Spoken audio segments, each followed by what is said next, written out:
Saudaraku, Kepala Seksi Pendidikan Madrasah Penmat Dr. Kodria MPD menggelar rapat koordinasi kegiatan madrasah di Min 6 Model Banda Aceh, Jumat 27 September 2021. Rakor yang dibuka oleh Kepala Kantor Kemenak Kota Banda Aceh, Dr. Andes Asy'ari MSI, dihadiri oleh 55 peserta yang terdiri dari pengawas madrasah, Kepala Madrasah Ibtidaiyah, Kepala Madrasah Sanawiyah, dan Kepala Madrasah Aliyah.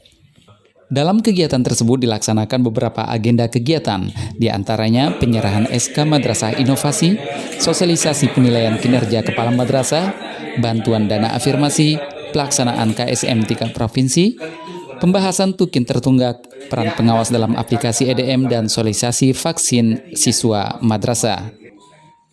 Saya Asalim, tim Kemenak Banda Aceh News, melaporkan.